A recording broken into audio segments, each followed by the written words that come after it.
Случвало ли ви се да гледате новините, да скролвате през социалните мрежи или просто да наблюдавате какво се случва по улиците и да си кажете: това не може да е истина, къде е справедливостта? Всички сме били там. Всички сме изпитвали този особен вид гняв, който се ражда от безсилието. Гняв към света, към системата, а понякога и към самия Творец. Днес ще ви разкажа за един човек, който направи нещо, което повечето от нас не смеят. Той не просто се оплака на приятел. Той изправи глас към небето и поиска сметка. Директно, без заобикалки, без фалшива скромност. Името му е Авакум. И неговата история, написана преди повече от 2600 години, е по-актуална днес от всякога. Защото въпросите му са нашите въпроси.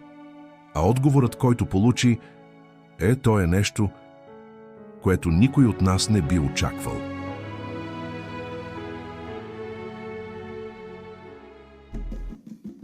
За да разберем драмата на Авакум, трябва да изтрием от главите си представата за светците от иконите. Тихи, смирени и откъснати от света. Авакум е бил наблюдател. Той е живял в Юдея в момент на пълен морален и политически разпад. Виждал е как законът се потъпква, как корупцията става норма, а насилието ежедневие. Звучи ли ви познато?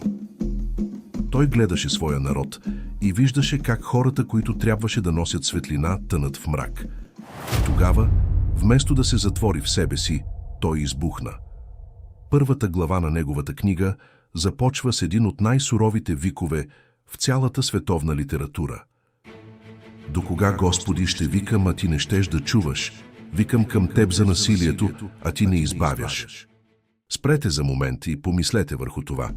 Това не е молитва, това е обвинение. Авакум пита Бога: защо ме караш да гледам нечестие? Защо гледаш грабеж и насилие, а не правиш нищо? Повечето хора очакват, че когато спориш с Бога, отговорът ще бъде или гръм от ясно небе, или пълно мълчание. Но Авакум получи нещо трето. Той получи обяснение. Бог му каза: гледайте между народите, вгледайте се и много се зачудете, защото аз ще извърша едно дело във вашите дни, което не бихте повярвали, ако би ви се разказало. Представете си вълнението на Авакум в този момент.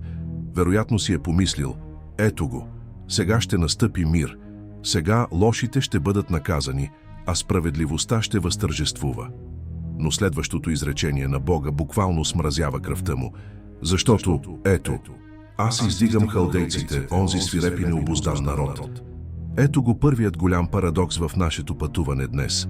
Авакум се оплаква от малкото зло, корупцията в собствения му народ. А Бог му казва, че решението е голямото зло. Халдейците. Армия, която не познава милост, която превръща градовете в прах и не зачита никакви закони, освен собствената си сила.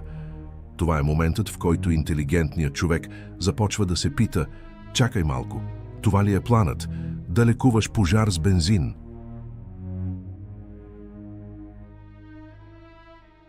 Представете си как се е почувствал Авакум в този момент.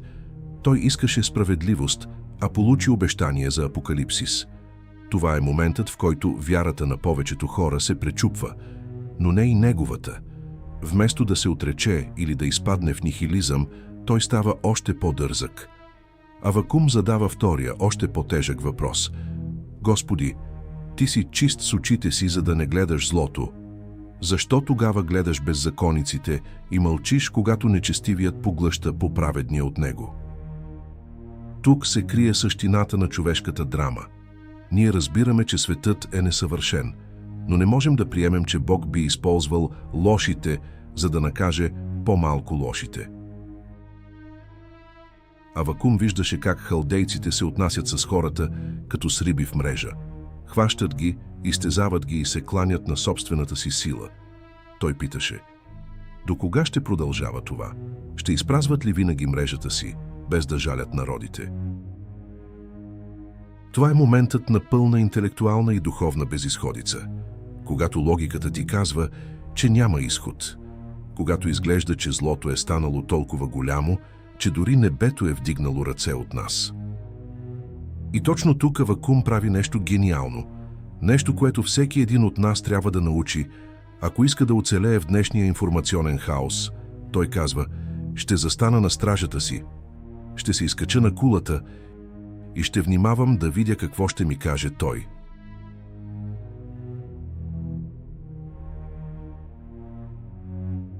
Забележете глаголите тук. Заставам, изправям се, внимавам. Авакум не отиде да спори по площадите, не отиде да подстрекава тълпите.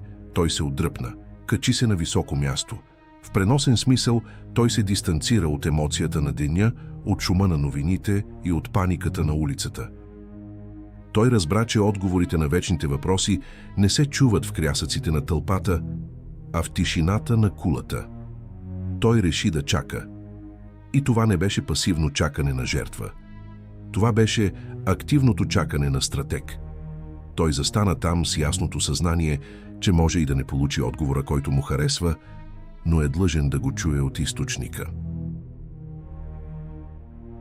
Скъпи приятели, докато Авакум стоеше там на онази кула, обрулван от вятъра и обграден от наближаващата армия на халдейците, той разбра нещо, което промени историята. Той разбра, че има два начина да гледаш на реалността. Единият е през очите на егото, което иска незабавни резултати, наказание за враговете и комфорт за себе си. Другият е през очите на духа, който вижда цикличността на Вселената, смисъла на страданието и силата на търпението. Сега ще разберем какъв беше финалният отговор на Бога.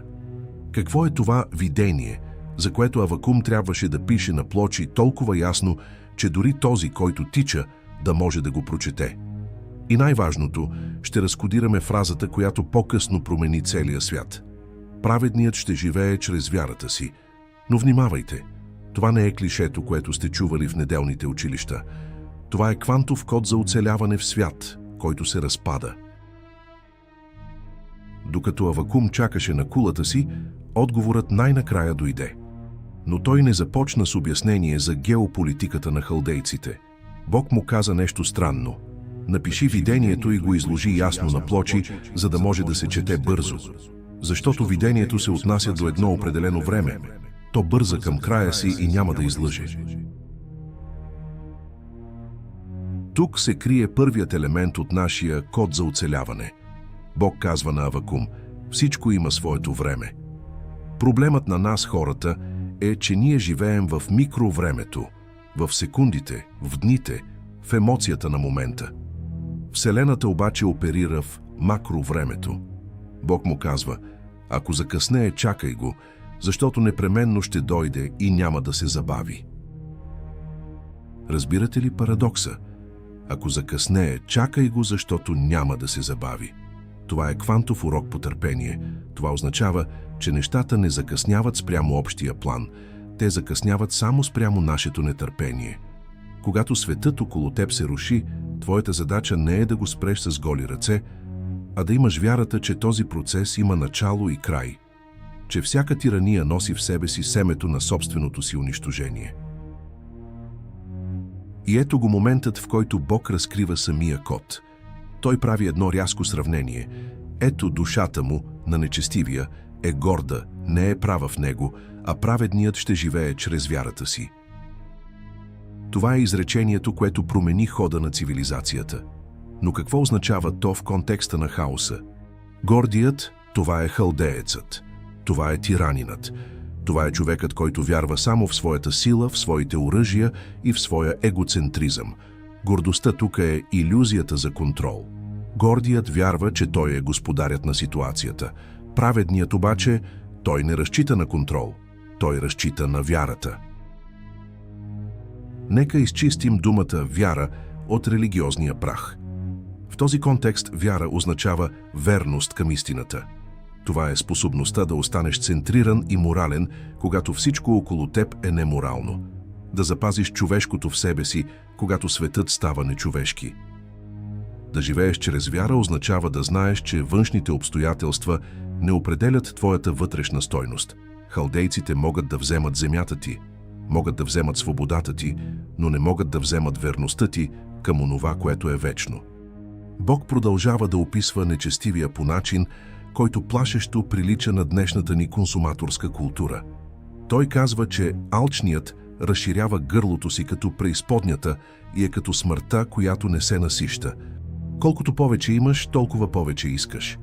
Това е болестта на егото. Бог разкрива на Авакум, че тези, които трупат чрез насилие и несправедливост, всъщност строят собствения си затвор. Всичко, което са откраднали, един ден ще извика срещу тях. Камъкът от стената ще извика и гредата от дървото ще му отговори. Това е законът на кармата, законът на действието и противодействието. Авакум започва да разбира. Злото не е проблем, който той трябва да реши. Злото е механизъм, който се самоизяжда.